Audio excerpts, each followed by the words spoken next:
자, 오늘 이제 가장 핵심적인 뉴스는 문재인 대통령의 러시아 출국인데, 러시아로 출국했다 이런 개념보다는 사실은 문재인 대통령이 제3차 동방경제포럼에 참석차 같다 이렇게 생각하는 게 맞을 것 같습니다. 무슨 국빈만문 이런 게 아니라 포럼에 간 거거든요. 그런데 이 포럼이 뭐 오래된 건 아니고요. 그 다보스 포럼 있잖아요. 이거의 동방 버전이라고 보시면 됩니다. 그러니까 다보스 포럼이 훨씬 큰데 네. 뭐 중국도 뭐 AI, IB 뭐 이렇게 자기 나름대로 뭐 은행을 만드는 것처럼 기구를 만드는 것처럼 이건 러시아가 주도하고 있는 어떤 포럼입니까? 2015년부터 매년 개최해서 올해가 세 번째고요. 주요 참석국은 역시 러시아가 개최를 하니까 러시아를 필두로 한국, 중국, 일본, 몽골 그리고 북한은 1차 때는 대표단이 왔었지만 2차부터는 또 안 들어오고 있습니다. 여기에 지금 우리 문 대통령이 1박 2일 일정으로 아주 빡센 일정으로 러시아를 가셨죠. 러시아가 주도하는 포럼에 안 가면 미보여요. 러시아가 주도하는 포럼에 한국의 문재인 대통령급 정도 되는 국제적인 인물이 저번에 유럽 갔을 때 G20 갔을 때 푸틴이 미스터 문 꼭 와줘 해서 갈게 하고 간 이런 행사예요. 새끼손가락. 네. 그리고 이제 아까 말했던 그 다보스 포럼만 해도 다보스 포럼은 기억나실 거예요. 박근혜가 가서 생쇼하고 던 곳이잖아요. 원래 다보스 포럼은 친목질이죠. 경제 또는 뭐 정치인들이 친목으로 이렇게 모이는 곳인데 파생되는 효과가 크니까 거기에 대해서 사람들이 많이 세계적으로 알려져 있는 게 다보스 포럼이고, 동방경제포럼이 뭐겠어요. 이스턴이라고 돼 있는 거잖아요. 이스턴 이코노믹 포럼이잖아요. 유럽이나 중국에 그쪽에 대항하는 그런 개념이라고 보시면 돼요. 러시아가 입장에서 보면 러시아가 지금 제 세계 4강에 들 수 있나요? 그렇게 부를 수 있나? 군사 경제력을 다 합쳐서? 경제력은 좀 떨어지고요. 군사력은 G2죠. 예, 그다음에 이제 G3가 중국 정도 되는 거죠. 예, 경제력은 이제 지금 많이 중국한테 밀렸고요. 그럼에도 불구하고 선두권에 있는 어마어마한 그 경제력을 갖고 있죠. 사실. 전 세계에서 가장 땅덩어리가 넓은 나라 아닙니까? 예, 러시아가 제일 넓죠. 근데 그 중에 절반 이상은 못 쓰는 땅. 이라고 예전엔 얘기했는데 지금은 그 안에 자원이 기술 문제죠. 개발되지 않은 자원이 무궁무진하게. 그래서 사실 이 동방경제 포럼이라는 것을 만든 이유도 러시아가 극동지방, 연해주 지방이라든지 이런 블라디보스톡 쪽을 향하는 극동지방의 자원 개발과 지역 개발을 위해서 만든 거예요. 실제로 러시아에서는 지금 현재 파이프라인을 통해서 북한 나진까지 원유 라인이 들어와 있어요. 원유 공급을 해요, 북한에. 시베리아에서 나오는 원유를 공급해주고 있고요. 그것을 이용해서 북한이 석유를 가공해서 또 수출도 해요. 그런 시스템으로 들어가고 있고, 지금 푸틴 입장에서는 러시아에서 가장 바라는 것은 이 천연가스와 원유 라인을 우리나라까지 내려보내는 거예요. 동해안 라인을 따라서. 예. 지금 가장 큰 숙제가 그거고, 일본은 자기들 쪽으로 빼려고 하는데 북방 4개선 문제가 얽혀 있어서 일본 쪽에서는 어려워요. 러시아와 거의 적대시하고 있기 때문에. 그러니까 한국의 지정학적 위치가 일본이 없으면은 뭐 어떻게 될지 모르겠습니다만, 일단 뭐 부동항 이야기는 뭐 한 수십 년 들었던 이야기고, 일본 입장에서는 한국과 그 해저터널을 뚫고 싶어 하잖아요. 그렇죠. 그리고 우리나라 지정학적 위치는 북한만 없다면 정말 세계에서 그렇게 좋은 지정학적 위치가 또 될 수 없는 그런 부분이에요. 그렇죠. 북한하고 통일만 된다면 최고죠. 통일 안 돼도 돼요. 그냥 친하게만 교류만 하면 돼요. 그러니까 기차 왔다 갔다 할 수 있고. 오늘 심심한데 이번 주 연휴에 북한 평양이나 좀 갔다 오자. 이렇게 돼야 되는 거야. 냉면 먹으러 가자. 택시비 8만 원. 장난차 시간 함흥 정도 갔다 와야지. 아오지 탄공 한번 갔다 오고. 체험으로. 그래서 뭐 이런 거 있잖아요. 요즘에 한국 사람들 중에 젊은 층에서 그런 게 인기라잖아요. 서울에서 아침을 먹고 일본 도쿄에서 점심 먹는 게 유행이에요. 어떤 부류들한테는. 우리도 그렇게 할 수 있다고. 두만강 정도 갔다 오면 돼. 드라이브로. 도로 뚫어가지고. 자전거 여행으로도 한번 가보고 싶네요. 그러니까요. 그런데 그런 나라인데 지금 이제 그 러시아의 푸틴과의 만남에서의 분위기는 지금 원래 기본적으로는 이게 동러시아 지역 개발을 위한 투자 및 유치 이런 거니까 그런 걸로도 과거 이미 예약되어 있는 그런 자리긴 했지만, 북핵이 터지면서 이제 문재인 대통령의 이제 외교가 시작되는 건데 지금 이렇게 된단 말이에요. 세컨더리 보이콧, 2차 제재를 과연 미국이 정말 할 수 있을 것이냐. 거기에 대한 핵심 코어는 그거잖아요. 중국과 북한의 교역량이 사실은 북한 교역량의 90% 차지하니까 중국만 딱 닫아놓으면 북한은 일단 옴짝달싹 못하는 분위기지만 무역이란 북한만 이득을 보는 게 아니고 중국도 이득을 봐요. 그렇죠. 그러니까 북한 주위에 있는 삼성 정도의 지역은 엄청난 타격을 받는다는 거죠. 그래서 중국이 마음대로 못하는 거고. 아까 말한 송유관도 지금 그런 부분이 있어요. 중국 쪽의 송유관을 막으면 되느냐. 그러면 러시아 쪽 송유관 쓰면 되는 거거든. 중국 입장에서는 그래도 혈맹처럼 따르는 북한을 버리긴 좀 힘들다. 이런 측면이 있고 러시아는 더 한술 더 떴어요. 문재인 대통령과의 회담에서 그런 식으로 제재하면 안 된다는 의견을 피력했거든요. 근데 저는 문재인 대통령의 역량을 봐요. 러시아의 입을 빌었다는 생각이 들거든요. 본인은 코리아 패싱 당하지 않고 한반도 운전자론을 확증하기 위해서 북한이 받아주든 안 받아주든 엄청나게 화내는 척을 하고 있지만 그것이 실제로 미국이 화를 덜 내게 하기 위한 장치라고 저는 보거든요. 그럼 강경 노선 위주로 갈 수밖에 없잖아요. 일단 대통령이 이렇게 해놨으니 그러면 푸틴한테 가가지고 북한 좀 제재합시다라고 갔을까요? 저는 그렇게 생각하지 않거든요. 힘의 균형이라는 게 문재인 대통령이 운전대를 잡았으니 나쁜 짓을 한 놈에게 세계 평화를 해치니까 화를 내긴 하지만 러시아로 하여금 그런 제재는 안 됩니다라는 말을 유도한 게 아닌가라는 생각이 드는 거예요. 그래야 힘의 균형에 의해서 트럼프 입장에서 봐도 함부로 하면 안 되겠구나가 어느 정도 만들어지는 그런 조합을 만든 게 아닌가. 그게 문재인 대통령이 의도했다고 믿고 싶기도 한데 푸틴 대통령 입장에서는 가장 건조하게 바라볼 수 있거든요. 지금 이 상황을. 그렇지.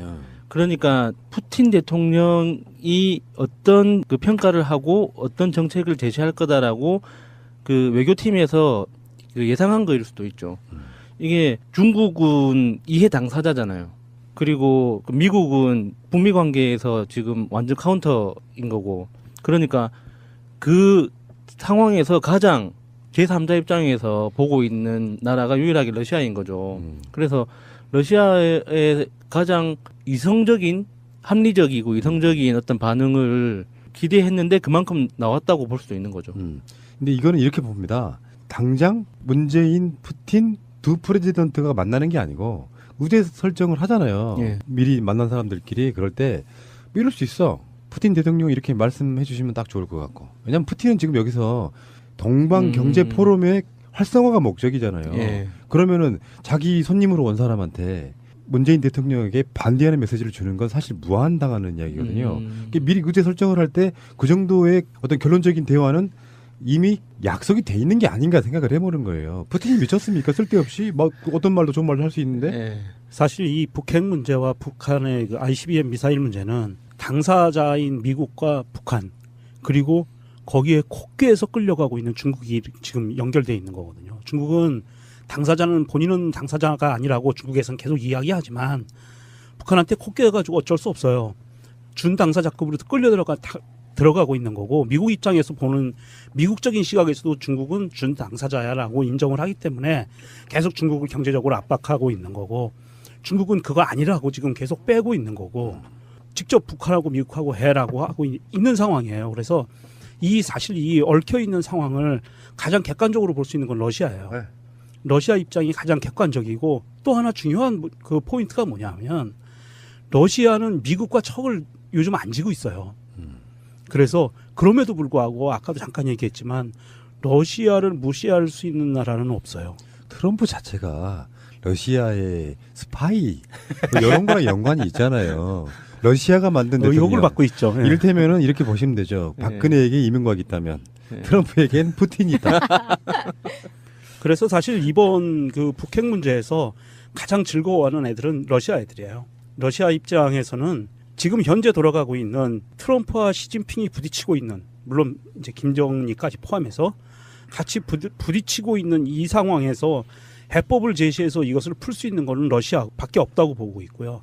러시아는 이미 예전에 김일성 시대 때부터 어떤 그러한 해법을 꾸준히 제시해오던 나라예요. 계속 미국에게 대북 제재와 대북 압박 그리고 대화와에 관계된 스케줄들을 계속 러시아가 제시해왔던 나라고 그렇기 때문에 미국이나 유럽이나 어느 나라도 사실은 러시아의 입김을 무시할 수 없는 입장에서 사실 이번에 이제 푸틴이 북한과 미국과의 대화를 중재를 나서서 본인이 좀 어느 정도 성과를 냈다 그러면 단숨에 전 세계적으로 정치인의 그 역량이 시진핑을 압도하는 그러한 타이밍이 왔거든요. 제가 생각하는 견해는 그래요. 정상이라고 하는 거. 그게 수상이든 뭐 대통령이든 예. 간에 그들끼리의 외교는 뭐 트럼프나 이런 사람들처럼 돌발적으로 하는 경우도 있지만 대체로 외교 무대에서는 약속 겨루기 같은 게 많아요. 심지어는 제 생각에는 푸틴과 김정은이 어느 정도 조율할 수도 있어요. 자기들 명분을 세워야 되는 부분이 있기 그렇죠. 때문에 자기 나라 국민들한테는 면이 서야 되잖아요. 일방적으로 까이면 안 되잖아. 김정은이나 푸틴이나 문재인 대통령이나 뭐 시진핑이나 아베 뺄게. 아베는 나중에 들어오는 거 싶다. 이게. 걔는 빼도 돼요. 네. 네. 그 사람들이 나름대로의 어떤 조율 끝에 서로 예상이 되는 그런 끝에 결론적으로 결말은 좋아질 수밖에 없는 그런 국면으로 가고 있는 게 사실입니다. 그래서 지금 6차 핵실험이 이 사태의 클라이막스를 지금 넘어서고 있는 게 아닌가 이런 생각이 들어요. 제 생각은 그렇다는 거예요. 예, 거의 지금 뭐 클라이막스를 향해서 가고 있는 거죠. 예, 그래서 거의 끝나가는 단계고 사실 우리나라 입장에서 이 푸틴이 이런 발언을 했다는 것은 굉장히 좀 주의 깊게 우리나라 정치권에서는 봐줘야 되는 부분이 뭐냐면 미국은 굉장히 강경하잖아요. 항상 대북 입장에 대해서는 굉장히 강경해요. 그리고 우리나라 입장에서는 어찌됐든 대화를 해야 되는데 지금 현 상황에서 그 꼬리 내리기는 힘들어요. 어쨌든 저 북한의 핵 문제를 어찌됐든 해결해야 되거든. 그래서 지금은 강경 노선을 띌 수밖에 없는데 거기에 러시아까지 강경 노선을 띈다고 하면 중국도 따라올 수밖에 없는 입장이거든요. 현재 대북 제재를 유엔에서 하는 것은 자기들이 따르겠다라고 중국도 이미 발표해 놓은 상태예요. 개별 제재는 못한다 대신에. 이런 입장이기 때문에 러시아가 미국의 의견에 동참을 했다 하는 순간 북한으로서는 낭떠러지 끝으로 몰리는 상황이에요. 우리는 피차간에 낭떠러지 끝으로 몰리는 상황은 원치 않거든요. 그렇다고 봤을 때 제가 보기에는 우럼프 좌푸틴 이렇게 해가지고 균형이 좀 맞아지는 게 아닌가 하는 생각도 좀 해요. 북한이 외교는 잘하고 있는 걸 수도 있어. 예를 들면은 박근혜는 미일 밑에 종속 개념으로 한을 뒀어요. 근데 북한이 자존심 하는 센 놈들이잖아요. 그 실제로 우리나라가 이제 해방이 되고 나서 남북이 갈렸을 때 신탁 통치라는 걸 하잖아. 미국에 의해서 소련에 의해서. 근데 그 당시에 소련이 물러가고 난 뒤로 북한은 굉장히 자주적인 통치를 했던 게 사실이에요. 내전 가습 같은 거 안 받고. 그러다 보니까 어떤 면에서 보면 이런 게 있다는 거지. 중국은 뭐 맞는 길 것 같고 러시아나 미국도 맞는 길 것 같지만 그들도 외로운 존재들이라는 거야. 트럼프도 정권으로만 보면 그런 거 있잖아요. 아베를 수적으로 썼던 오바마. 우리가 보기에는 오바마는 굉장히 진보적인 대통령이어도 하는 짓 외교는 아베를 중심으로 한 동북아시아 외교하고 있었잖아요.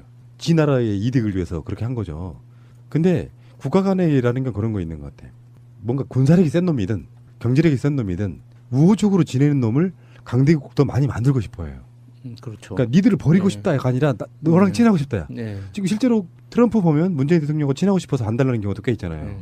마찬가지라는 거지. 박근혜는 그런 외교를 못했는데 김정은이나 문재인 대통령은 그렇게 하려고 해요. 그래서 최대한 목소리를 막 내주고. 그 트럼프 입장에서는 문재인이 푸틴 만나서 무슨 얘기 했을까? 이런 게 궁금한 거야. 시진핑 만나가지고 친해지면 어떡하냐 이런 거. 그럴 수 있다는 거예요. 그러니까 북한은 북한 나름대로 시진핑도 애가 타는 것 중에 하나가 그런 겁니다. 북한의 송유관, 석유 공급을 끊어버리면 자기도 타격이 있지만 결론적으로 혈맹이 완전히 깨지는 거거든. 근데 대안이 중국만 있는 게 아니잖아요. 러시아 쪽으로 들어오니까 그러니까 러시아하고 국경이 뒤에 조금 있어요. 그 우리 지도를 자세히 보시면 그쪽으로 들어오면 돼. 러시아 입장에서는 이렇게 막 강한 제재하면 안 돼. 라고 말하고 있으면 북한 쪽에서는 아무래도 마음이 김정은 입장에서는 푸틴 쪽으로 기욱. 시진핑도 말 함부로 못하는 거고 푸틴도 함부로 말 못하는 거고.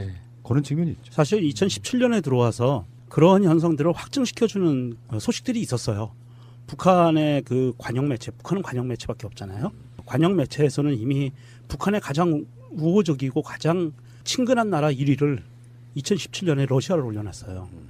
그리고 중국은 2위를 밀려났고 이 부분이 왜 이렇게 현상들이 벌어지냐 하면 지금 현재 우리가 알고 있기는 중국이 북한에 가하는 영향력이 가장 크다라고 오판할 수가 있는데 중국의 정부 입장에서는요. 김정은이를 한 번도 인정해 주질 않았어요. 맞다. 저번에 박근혜 같은 행사도 안 불렀었지. 네. 김정은은 아직 중국 방문을 못했어요. 집권하고 나서도. 그때는 김정은이가 안 간 거 아니었나? 못 가는 거죠. 아니 그러니까 공식적 서열로 네. 국가를 대표할 수 없기 때문에 못 갔던 걸로 저는 그러니까 중국에서 인정을 안 해주는 거예요. 그래서 김정일도 김일성 사후에 한참 있다가 갔거든요. 중국을. 초대를 해주질 않아서 못 가요. 김정은도 현재 그런 상태고 중국이 바라보는 북한은 김일성 시대의 북한과 사실은 지금 현재의 김정은 시대의 북한은 같은 혈맹으로서의 북한이라고는 하지만 지금은 천덕꾸러기예요. 뜨거운 감자인 북한이 된 거지 중국이 애지중지하지 않는다는 거죠. 이제는요. 북한을 버리면 자기들이 국경선을 마주봐야 되고 북한을 끌어안자니 너무 자기들하고 조율하지 않고 나가고 있고 이런 부분들이 굉장히 큰 부담이 되는 입장인데 러시아에서는 사실은 그런 부담감이 없는 나라예요. 북한 같은 나라 어쩌거나 말거나 러시아는 큰 상관없거든요. 그리고 북경과 북한은 가깝습니다. 모스크바와 예. 북한은 엄청 예. 멀어요. 예. 핵을 만들어서 블라디보스톡 밑에 딸려 있는 변방국가예요. 러시아 입장에서. 그러니까 핵을 만들어도 설마 모스크바까지 못 쏠겠지 이런 게 있을 수 있어. 모스크바는 유럽에 가까워. 예. 그래서 그런 전망들이 나와요. 중국이 지금 뭐 세컨더리 보이콧 예. 이런 것을 할 가능성은 없다. 예. 왜냐하면 이게 아까 말씀드린 것처럼 북한을 원수로 만들 이유가 없어요. 미국 때문에. 예. 그리고 그쪽 시각은 이런 게 있다니까. 미국 지들은 핵무기가 수천 발이 있으면서. 수만 그러니까 발 이게 있죠. 푸틴의 생각도 그런 거예요. 음. 나도 있고 미국도 음. 있고 중국도 있는데 북한한테 경제 제재라는 게 사실은 알고 보면은 전쟁보다 더 무서운 걸 수도 있어요. 그러니까 예상은 그런 거잖아요. 석유를 안 보내면 6개월 내에 투항할 거다. 그리고 경제 제재를 해가지고 무역을 못하게 하면 북한은 굶어 죽을 거다 이야기하지만 실제로는 그런 관점으로 바라보는 것이 실제로 이 어려움을 겪을 수는 있는데 혈맹이 된 관계가 다 깨지는 상태로 갖고 가기는 부담스럽다는 거예요. 중국이든 러시아든 간에. 그러니까 트럼프만 안달이 났는데 이것도 제가 보기에는 어느 정도 클라이막스를 넘었다고 하는 건 그래 하게 내버려 두고 우리도 할 만큼 하고 못 이기는 척 대화의 장으로 한번 나가볼까? 근데 결론적으로 가장 핵심은 딱 하나밖에 없어요. 김정은이는 트럼프한테 평화협정 맺자고 하는 거거든요. 예. 평화협정 맺어주면 되는데 미국에서는 핵 없애면 해줄게 요거거든. 평화협정을 맺는 순간 핵 보유국 지위를 사실상 인정하는 것밖에 안 되는 부분이 있단 말이에요. 그러니까 알고 보면 자존심 싸움 같은 거라고 보는데 여기서 김정은한테만 물러나라고 말하는 것도 억지일 수 있어요. 그 시각이 중국과 러시아를 통해서 보여주고 있는 게 아닌가. 사실 네. 뭐 그 이 핵 문제에 대해서 가장 현명하게 빨리 해결할 수 있는 방법은 포괄적 타결이거든요. 러시아에서도 지금 포괄적 타결 쪽으로 갈 건데 포괄적 타결을 쉽게 말씀드리면 미국과 북한 간의 상호 불가침 조약을 맺고 평화 조약을 맺고 그 맺는 것과 동시에 핵은 폐기하고 이게 포괄적 타결이거든요. 이게 사실 북한이 주장하던 거예요. 포괄적 타결은 미국이 반대하고 미국은 무조건 핵부터 포기해왔거든요.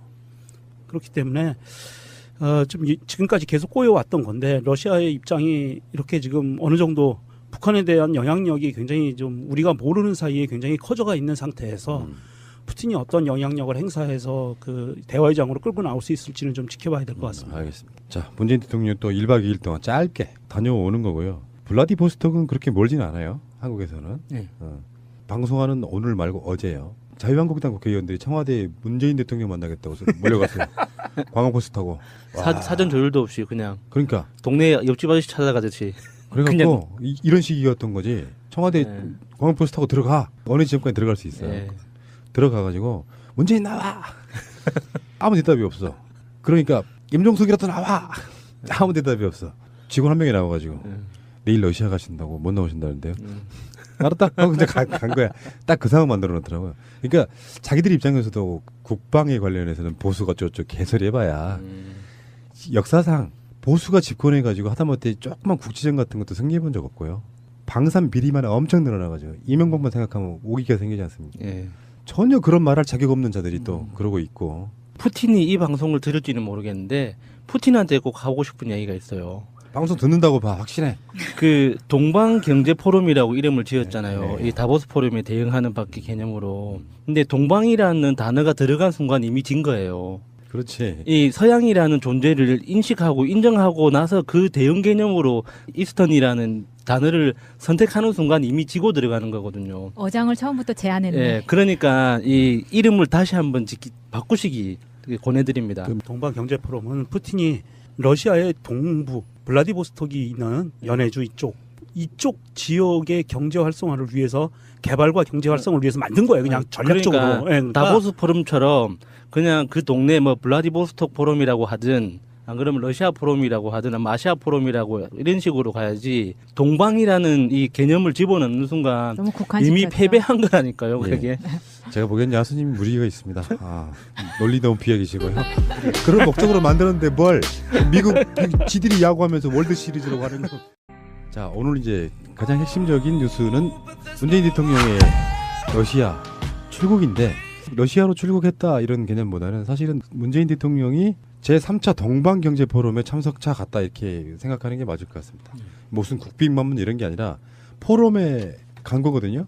그런데 이 포럼이 뭐 오래된 건 아니고요. 그 다보스 포럼 있잖아요. 이거의 동방 버전이라고 보시면 됩니다. 그러니까 다보스 포럼이 훨씬 큰데 네. 뭐 중국도 뭐 AI, IB 뭐 이렇게 자기 나름대로 뭐 은행을 네. 만드는 것처럼 네. 기구를 만드는 것처럼 이건 러시아가 주도하고 있는 어떤 포럼입니까? 2015년부터 매년 개최해서 올해가 세 번째고요. 주요 참석국은 역시 러시아가 개최를 하니까 러시아를 필두로 한국, 중국, 일본, 몽골 그리고 북한은 1차 때는 대표단이 왔었지만 2차부터는 또 안 들어오고 있습니다. 여기에 지금 우리 문 대통령이 1박 2일 일정으로 아주 빡센 일정으로 러시아를 가셨죠. 러시아가 주도하는 포럼에 안 가면 미보여요. 러시아가 주도하는 포럼에 한국의 문재인 대통령급 정도 되는 국제적인 인물이 네. 저번에 유럽 갔을 때 G20 갔을 때 푸틴이 심심한데 이번 주 연휴에 북한 평양이나 좀 갔다 오자. 이렇게 돼야 되는 거야. 냉면 먹으러 가자. 택시비 8만 원. 장난차 시간 함흥 정도 갔다 와야지. 아오지 탄공 한번 갔다 오고. 체험으로. 그래서 뭐 이런 거 있잖아요. 요즘에 한국 사람들 중에 젊은 층에서 그런 게 인기라잖아요. 서울에서 아침을 먹고 일본 도쿄에서 점심 먹는 게 유행이에요. 어떤 부류들한테는. 우리도 그렇게 할 수 있다고. 두만강 정도 갔다 오면 돼. 드라이브로. 도로 뚫어가지고. 자전거 여행으로도 한번 가보고 싶네요. 그러니까요. 예. 그런데 그런 나라인데 지금 이제 그 러시아의 푸틴과의 만남에서의 분위기는 지금 원래 기본적으로는 이게 동러시아 지역 개발을 위한 투자 및 유치 이런 거니까 그런 걸로도 과거 이미 예약되어 있는 그런 자리긴 했지만 북핵이 터지면서 이제 문재인 대통령의 이제 외교가 시작되는 건데 지금 이렇게 된단 말이에요. 세컨더리 보이콧, 2차 제재를 과연 미국이 정말 할 수 있을 것이냐. 거기에 대한 핵심 코어는 그거잖아요. 중국과 북한의 교역량이 사실은 북한 교역량의 90% 차지하니까 중국만 딱 닫아놓으면 북한은 일단 옴짝달싹 못하는 분위기지만 무역이란 북한만 이득을 보는 게 아니고 중국도 이득을 봐요. 그렇죠. 그러니까 북한 이후로 러시아가 극동지방, 연해주 지방이라든지 이런 블라디보스톡 쪽을 향하는 극동지방의 자원 개발과 지역 개발을 위해서 만든 거예요. 실제로 러시아에서는 지금 현재 파이프라인을 통해서 북한 나진까지 원유 라인이 들어와 있어요. 원유 공급을 해요, 북한에. 시베리아에서 나오는 원유를 공급해주고 있고요. 그것을 이용해서 북한이 석유를 가공해서 또 수출도 해요. 그런 시스템으로 들어가고 있고 지금 푸틴 입장에서는 러시아에서 가장 바라는 것은 이 천연가스와 원유 라인을 우리나라까지 내려보내는 거예요. 동해안 라인을 따라서. 예. 지금 가장 큰 숙제가 그거고 일본은 자기들 쪽으로 빼려고 하는데 북방 4개선 문제가 얽혀 있어서 일본 쪽에서는 어려워요. 러시아와 거의 적대시하고 있기 때문에. 그러니까 한국의 지정학적 위치가 일본이 없으면은 뭐 어떻게 될지 모르겠습니다만 일단 뭐 부동항 이야기는 뭐 한 수십 년 들었던 이야기고 일본 입장에서는 한국과 그 해저터널을 뚫고 싶어 하잖아요. 그렇죠. 그리고 우리나라 지정학적 위치는 북한만 없다면 정말 세계에서 그렇게 좋은 지정학적 위치가 또 될 수 없는 그런 부분이에요. 그렇죠. 북한하고 통일만 된다면 최고죠. 통일 안 돼도 돼요. 그냥 친하게만 교류만 하면 돼요. 그러니까 기차 왔다 갔다 할 수 있고 오늘 주위에 있는 삼성 정도의 지역은 엄청난 타격을 받는다는 거죠. 그래서 중국이 마음대로 못하는 거고. 아까 말한 송유관도 지금 그런 부분이 있어요. 중국 쪽의 송유관을 막으면 되느냐. 그러면 러시아 쪽 송유관 쓰면 되는 거거든. 중국 입장에서는 그래도 혈맹처럼 따르는 북한을 버리긴 좀 힘들다. 이런 측면이 있고 러시아는 더 한술 더 떴어요. 문재인 대통령과의 회담에서 그런 식으로 제재하면 안 된다는 의견을 피력했거든요. 근데 저는 문재인 대통령의 역량을 봐요. 러시아의 입을 빌었다는 생각이 들거든요. 본인은 코리아 패싱 당하지 않고 한반도 운전자론을 확증하기 위해서 북한이 받아주든 안 받아주든 엄청나게 화내는 척을 하고 있지만 그것이 실제로 미국이 화를 덜 내게 하기 위한 장치라고 저는 보거든요. 그럼 강경 노선 위주로 갈 수밖에 없잖아요. 일단 대통령이 그렇게 해놨으니 그러면 푸틴한테 가가지고 북한 좀 제재합시다라고 갔을까요? 저는 그렇게 생각하지 않거든요. 힘의 균형이라는 게 문재인 대통령이 운전대를 잡았으니 나쁜 짓을 한 놈에게 세계 평화를 해치니까 화를 내긴 하지만 러시아로 하여금 그런 제재는 안 됩니다라는 말을 유도한 게 아닌가라는 생각이 드는 거예요. 그래야 힘의 균형에 의해서 트럼프 입장에서 봐도 한 번 미스터 문 꼭 와줘 해서 갈게 하고 간 이런 행사예요. 새끼손가락. 네. 예. 그리고 이제 아까 말했던 그 다보스 포럼만 해도 다보스 포럼은 기억나실 거예요. 박근혜가 가서 생쇼 걷던 곳이잖아요. 예. 원래 다보스 포럼은 친목질이죠. 경제 또는 뭐 정치인들이 친목으로 이렇게 모이는 곳인데 예. 파생되는 효과가 크니까 예. 거기에 대해서 사람들이 많이 세계적으로 알려져 있는 게 다보스 포럼이고 동방 경제 포럼이 뭐겠어요? 이스턴이라고 돼 있는 거잖아요. 이스턴 이코노믹 포럼이잖아요. 유럽이나 중국에 그쪽에 대항하는 그런 네. 개념이라고 보시면 돼요. 러시아가 입장에서 보면 러시아가 지금 제 세계 4강에 들 수 있나요? 그렇게 부를 수 있나? 군사 경제력 다 합쳐서? 경제력은 좀 떨어지고요. 음. 군사력은 G2죠. 예, 그다음에 이제 군사력은 G3가 전통적으로 중국 G2고. 정도 되는 거죠. 예, 경제력은 이제 지금 많이 중국한테 밀렸고요. 음. 그럼에도 불구하고 선두권에 있는 어마어마한 그 경제력을 갖고 있죠. 전 세계에서 가장 땅덩어리가 넓은 나라 아닙니까? 예, 러시아가 제일 근데 넓죠. 그 중에 절반 이상은 못 쓰는 땅. 동쪽. 이라고 어. 예전엔 얘기했는데 지금은 아. 그 안에 자원이 이제 기술 문제죠. 기술이 개발되지 발전하는 않은 것으로. 자원이 예. 무궁무진하게. 음. 그래서 사실 이 동방경제 포럼이라는 것을 만든